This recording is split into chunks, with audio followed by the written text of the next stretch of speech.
Hey guys, this is Cat Coldblood. Welcome back to our 30-day Star Wars challenge. Today we will be playing catch-up on day 11, which will be our favorite battle of all time from Star Wars. This includes everything. Legends, canon, whatever. Now, simply for the sake of, I already included talent card in previous videos, so this won't specifically be canon. But I will inform you that I have not seen the show Star Wars Rebels, so any of the great battles that happen in that show are immediately off the list. Also, I will be sticking away from the Old Republic era, really, because I don't know much about the actual conflicts that happened. The attack on the Star Forge really isn't shown very much, no matter what you do.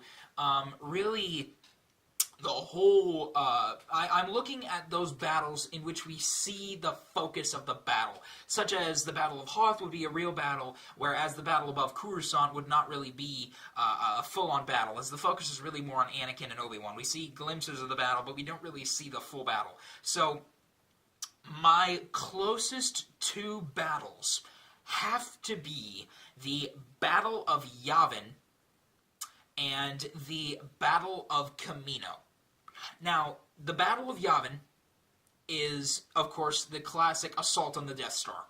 It is what set a new galactic time standard, and it's what eventually brought around the defeat of the Galactic Empire, which I hate. So I will not be picking the Battle of Yavin, but I do want to have it as an honorable mention. It is one of my favorites to watch because so many iconic things happen there.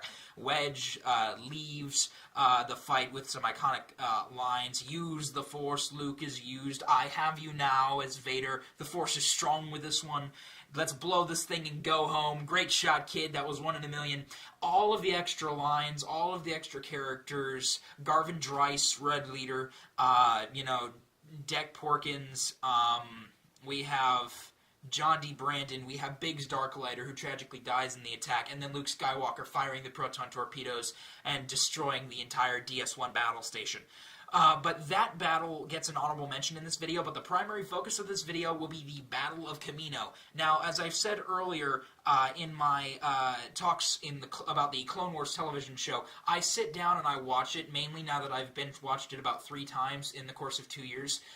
Now that I've watched it fully a lot, the things I really do is I sit down to lunch when I'm home, and I watch through a couple episodes of the Clone Wars at a time.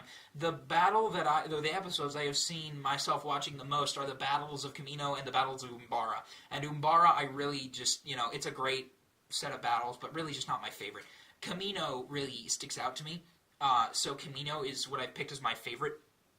But the entire arc of Kamino, the Domino Squadron arc, if you're following along with the chronological order of the Clone Wars, which I was not privileged enough to know at the time, really the full swing of Domino Squad, who at this point just remains Fives and Echo, who are eventually grafted into the 501st by Captain Rex himself, which is a great honor. You see this Battle of Kamino. So, really, this entire droid force, led by General Grievous, which is intimidating. It's a massive force. It heads straight for Kamino with, I believe, Munificent-class cruisers, and I believe a Providence-class cruiser. So the battle begins. Anakin begins dismantling the ships above Kamino with their massive fleet, and the droids that are hidden below the waves, led by Asajj Ventress, attack the cloning facility using scraps to build landing craft, as well as their massive squid walkers, which I find incredibly awesome. You'll see they included those in Battlefront 2 2017, which look incredible and serve their purpose very well. Point being, the whole battle is just incredible. There's a reason to fight. This is serious. This is our home. This is the whole reason the clones are fighting. They can't lose their home, or else they're all dead. Seeing the cloning pods collapse during the battle is kind of heartbreaking. Just you lose thousands upon thousands of clones that way. It's just all those lives gone.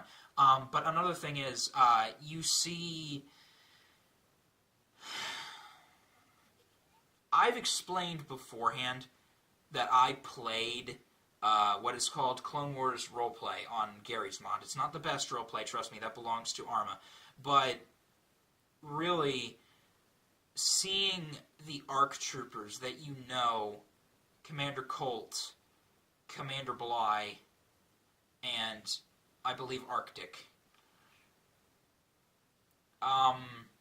You see 99, he's killed in the battle, which is very sad. But, seeing the ARC troopers die in that is the most depressing part about it. And you can hear, my tone has completely changed from energetic to just almost crushed. Seeing the ARC troopers die in Camino gives me, an emotional punch, because, as with Clone Wars roleplay, the ARC troopers are the best of the best. They go down last. They go down fighting, and they don't give up. They are the best.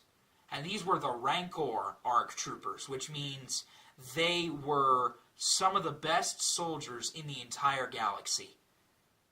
And 2 of them are killed in this battle. Arctic, I believe his name is killed by a spare droid shot to the helmet after telling 99 to run, and that's just depressing.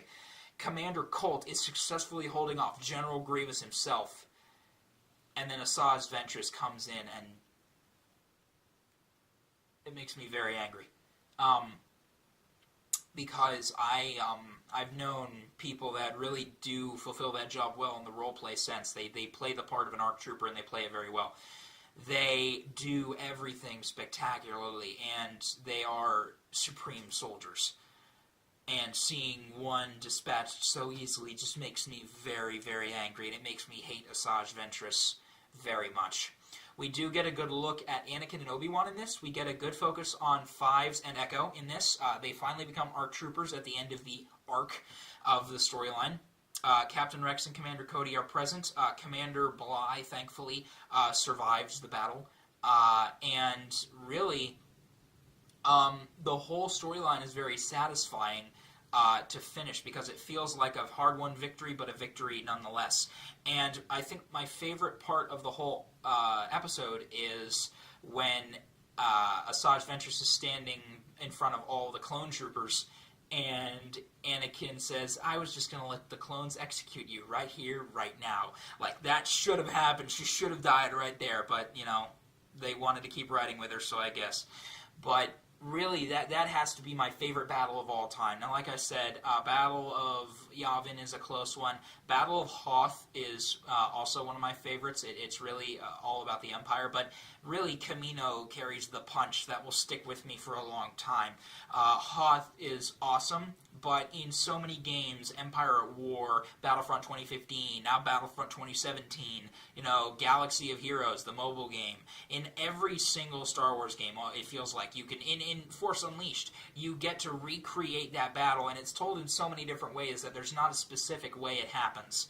It's just so spread out, where it went from them attacking a small rebel outpost to now it can be this massive concourse of rebel bases on Hoth, and it just doesn't pack the emotional punch, losing Hoth, that Camino does. Not enough to stick with you. It's a cool battle, of course. The all-terrain armored transports are blasting up rebel scum, and that's entertaining, but like I keep saying, the emotional punch of Camino, the attack on the clones' homeworld, the loss of the Rancor ARC troopers, the absolute devastation of the cloning facilities, and yet the little victories. Fives and Echo do their job and save a lot of clones from death. The cadets finally earning their stripes and taking down battle droids with superior tactics.